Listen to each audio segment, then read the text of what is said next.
Hello there, friends and readers. I haven't posted anything for a little bit, so I thought I should um, kind of give you a feel of what's going on. So I've had a really great response for the book.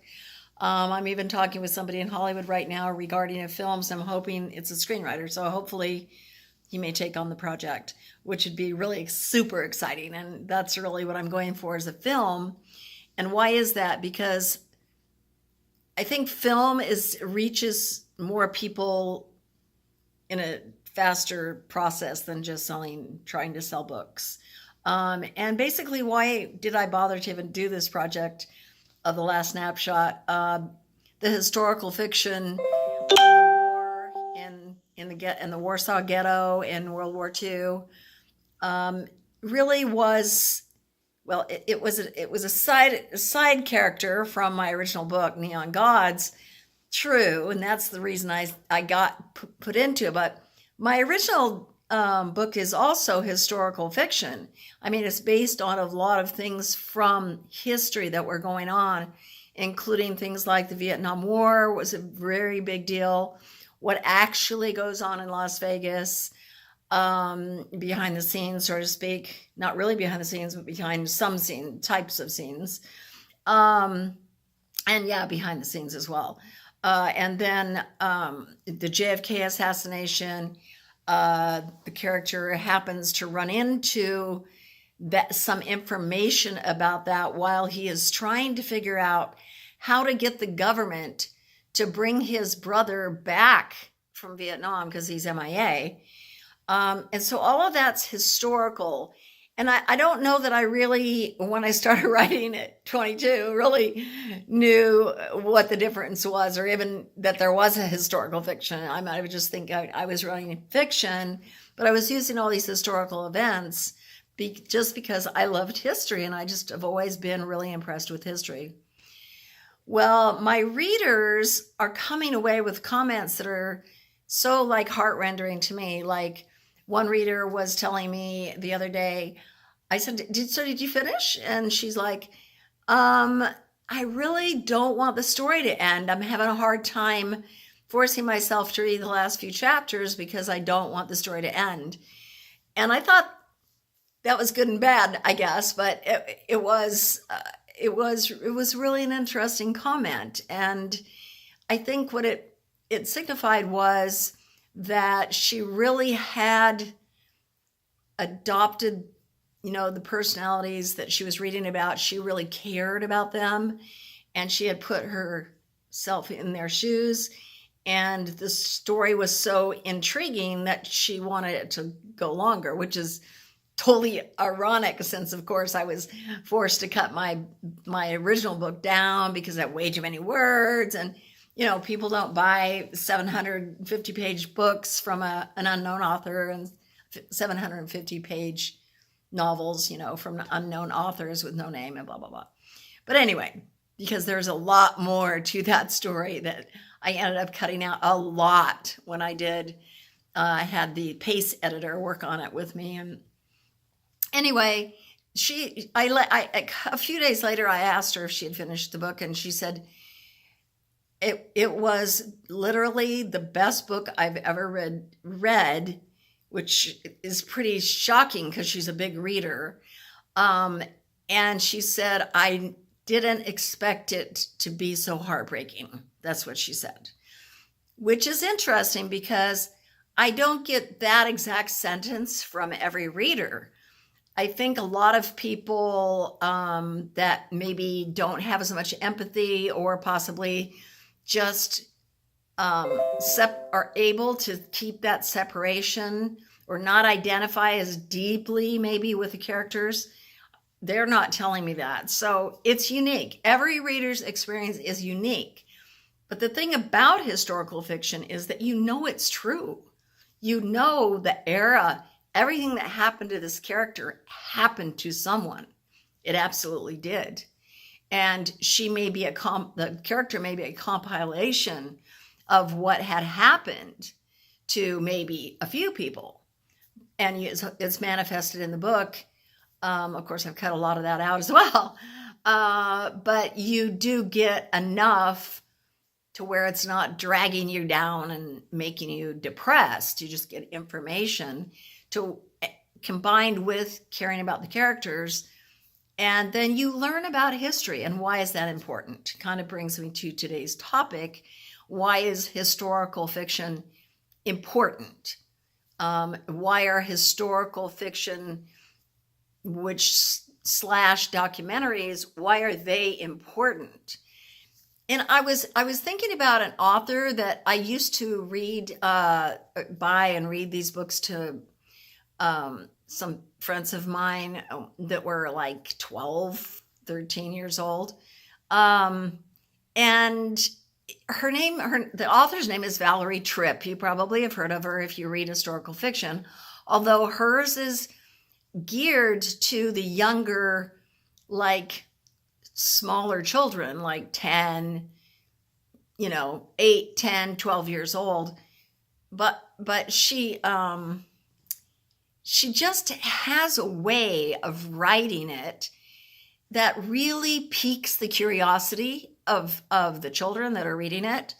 And she uses it in her classroom, and I mean, she's a very, very well-known author, but she's also a teacher. So she's known for American Girl, if you don't know who she is. It's a series, and there's these different characters like Kit and Felicity, and anyway, you when you follow those nonfiction, educational, I mean, it's not really nonfiction, it's historical fiction, but it's almost like nonfiction. So, but with a story to keep the interest, in her case, of the child. Anyway, I looked her up today because I was like, I remember that woman that I used, that I was really impressed by her writing back in the day. And I'm sure that it affected me as a writer myself. And I ran across this, and I just want to read you a little bit about what she wrote about why it's important for children and young adults, especially, to understand history and identify with it kind of at an early age so that they really develop more humanity. As that's, I think, her ultimate point. But she has a few points that are very interesting about writing historical fiction, which I completely identify with myself. So I'm just going to, give her the credit. She's got out here on teachinghistory.org under, I'm sure it's under Valarie Tripp. Anyway, I just found it with a Google search. Anyway, she said, one of my greatest pleasures in my job as a writer for American Girl is getting letters from my young readers. Over the years, I've had tens of thousands of letters, each one very unique, sweet, earnest, quirky as its writer.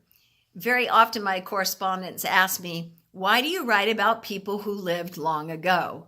And that's sort of the premise of this little article that she wrote here. She's like, first, I think historical fiction makes history better. I mean, it makes it matter. It makes history matter. That's her point. And it makes history better, as in more interesting.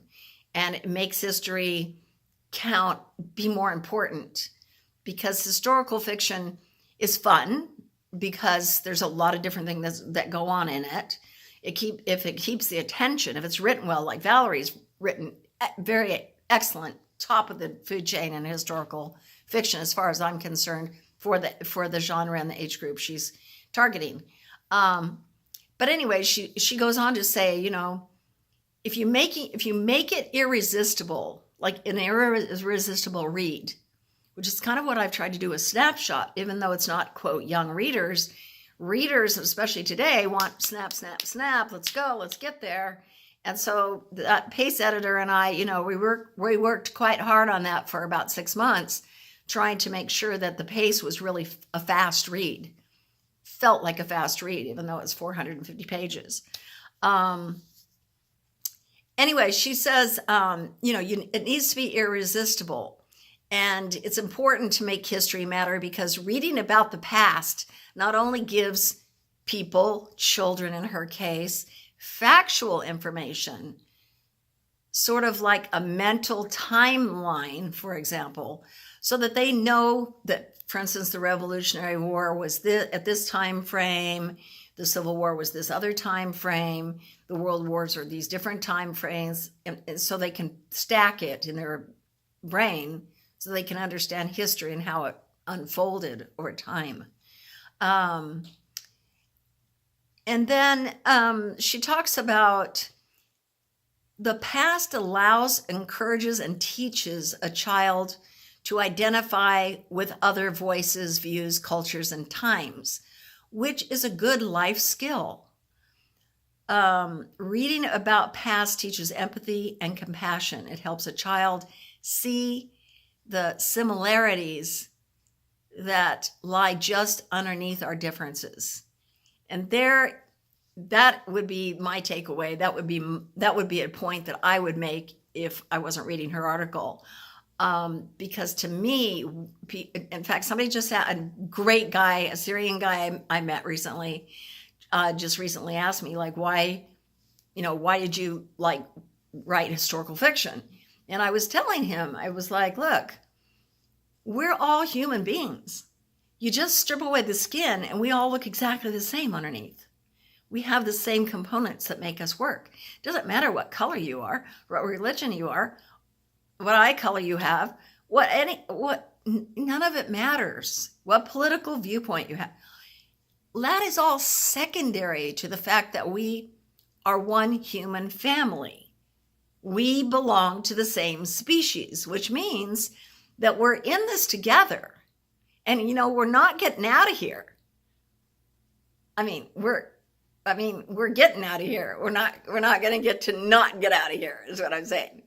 So just given that fact right there, I'm trying to help people see that if we're in this together, it's like a family, right? It's a world family of human species. And if we're all in this world together, which we are, then shouldn't we be, shoring each other up rather than putting each other down, rather than,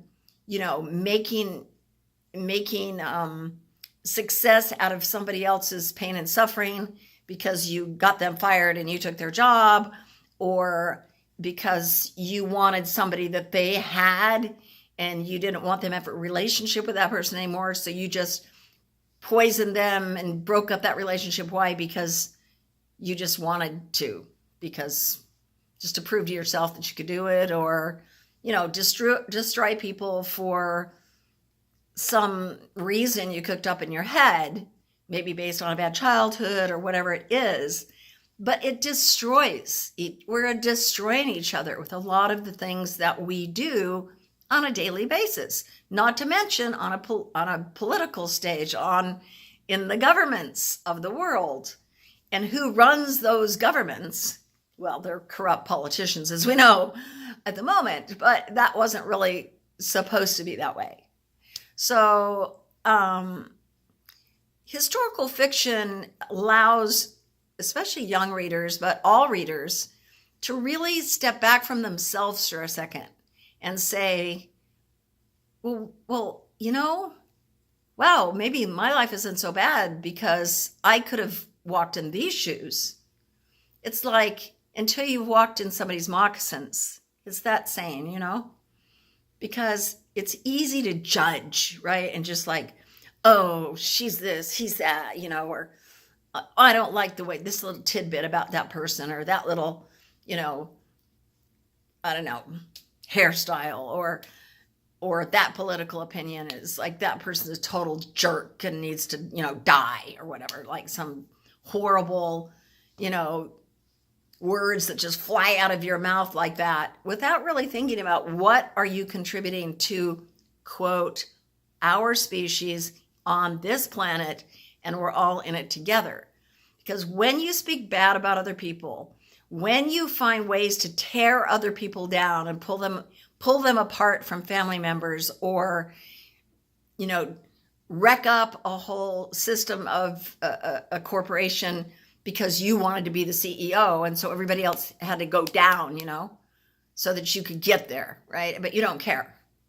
That's actually not human. People that do those kinds of things are not fully human. They're actually narcissist sociopaths or narcissist psychopaths or just sociopaths, but they're not actually fully human because they are lacking. And I know I've said this before and I'm getting a little off topic, but I'm going to go back to my topic, don't worry. The traits of some of those people, look, most humans, like large percentage, I don't know the percentage, but they have empathy naturally. They know how it would feel if XYZ was happening to them. They can identify inside themselves the crunching horror, for instance, of being raped or shot, or murdered, and the contortions, like this guy that was killed in North Korea by, I guess they gave him some kind of poison or whatever, and it was like slowly killing him. It was like arsenic or something. I can't remember what it was, but it's like these kinds of things. Like, if you are a human, fully human, you are going to feel sad. You are going to feel, quite a bit of empathy when somebody has gone through something really, really bad. I remember one time when a particular person that I know was telling a story of how she was molested by her father for 10 years, and her father eventually went to jail. I remember sitting in that restaurant as she was telling me this story, and tears were rolling down my eyes from down my face, because I was thinking how horrible for this girl. And I could feel her, and I could feel what it would have been like to be 6 and 7 and 8 and 9 and 10 and whatever years old, and having this horrible situation where your father is, doing these sexual things to you, and you have to keep it silent. And what happens to somebody like that? But I hadn't gotten that far at that time. But at the moment that I was hearing it, I was empathizing. And it wasn't something I was trying to do. It was just a natural human emotion. And that's why the tears were streaming down my face, because I felt so much empathy. You feel compassion. You want to put your arms around somebody like that and just go, I'm so sorry. So sorry that happened to you. That's compassion. Empathy, compassion, the ability to feel guilt, remorse. These things don't exist in the kind of people that we're talking about, that just tear the world apart and tear people apart and tear businesses apart. They don't have it. They've shut it down because what happened to them as a child. Why it's so important to not abuse children is because we're producing these figures that go out into the world and cause havoc because they shut themselves down because of some traumatic childhood event, which shouldn't have ever been inflicted upon them. So then who do you blame? The father in this case? Well, yes, of course, but wait, because does he have his own child abuse problem? So do you see how this trickle up effect works? Because it's not a good thing. And so historical fiction, getting back to the subject, is an eye-opener for many people that really haven't studied history. For instance, I took years after I sold my corporation to study history. It's a fascinating subject, and I got all the way back to pre-Roman times. But it was day in and day out and day in and day out, reading, watching great courses, and educating myself because my education was slim. And I really just was interested in these subjects. But once you realize what history is, and it does continues to repeat itself, you wonder, well, is this just what mankind, is this all we can ever be, is just continue to, eat or be eaten? Or is there more to us than that? What can I do as an individual, just one person, on a daily basis to not participate in the destruction of man's inhumanity to man? And when you get into writing and or reading historical fiction, especially reading, if you're just, sitting there enjoying a story and you're being entertained and you're learning, especially when you're young, it manifests the empathy that is helpful when you get out into the workplace or out into life or whatever, and you realize nobody's perfect. I need to have compassion and understanding and forgiveness, and I need to be the one. If I want to see change in the world, I need to be the change in the world. That type of thing. So anyway, my lovely author friend Valarie, she goes on to say, and I don't want to read all of her words, but she's just so right, spot on with what she says. She says, helping children to empathize and be empathetic of others and more aware of themselves are two good and worthy reasons to use historical fiction with kids, like in the classroom. And my book would be fine for 16, 17, 18-year-old high school students. There's nothing too bloody or too sexual or anything that's that's written in a gory way. It would not probably be rated R, for instance. So anyway, yeah, she goes on and she's like, I think the best, teachers and writers want to inspire enthusiasm. And we want to say to children, look, isn't that cool? Isn't that interesting how that happened? Or do you see how that made, kind of like destroy this country? Through historical fiction, through stories that can bring history to the table, to the mind of the individual, and change a little tweak of maybe the way they looked at the world, and increase empathy, compassion, and knowledge, because that knowledge is shared. I mean, we all talk to people every day, and you're sharing what you've read, what film you've seen, what movie you watched, or what if it's a series on television. You're talking about those things all the time to people. So the more information that you have, and reading historical fiction, like The Last Snapshot, really provides education that can be shared in just a social way. And it increases, if you're a true, if you're fully human reading it, it increases the awareness that it's okay to cry. It's okay to have empathy for somebody that is having a bad time. It's okay to say, I'm sorry. You make mistakes. Just, fess up and realize that was a really crappy thing for me to do. Hey, I'm sorry. It's not going to hurt you, and it's going to increase empathy and compassion and humanity towards humans. And we are humans. So we should be helping each other. If you look at the animal kingdom, they work together, don't they?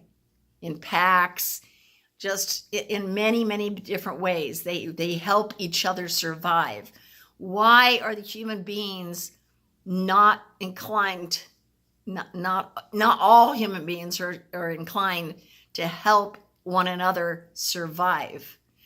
This is what I like about some religions, some that really promote more than anything else, being kind, serving one another, do unto others as you will have them do unto you, and these types of things, because really we need to do that as human beings, because we are the ones that are making the world the way it is.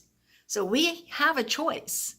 And I hope that if you enjoy the snapshot, the last snapshot, my book, that you'll write a review on Amazon, because I need reviews, and that you will spread the word about the book, and also about increasing empathy, compassion, sympathy in among the human kind, and trying to just do the deeds that you do, just with a little bit more kindness. It's like the Dalai Lama said once. He said, it doesn't matter what religion you want to pick or you want to participate in. He said, take your religion and just add some more love, compassion, and empathy. And that was a very simple instruction.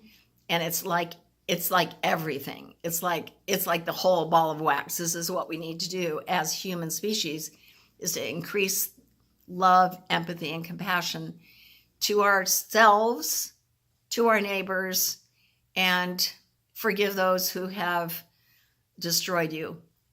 Because it doesn't do any good if you're going to harbor that hatred or,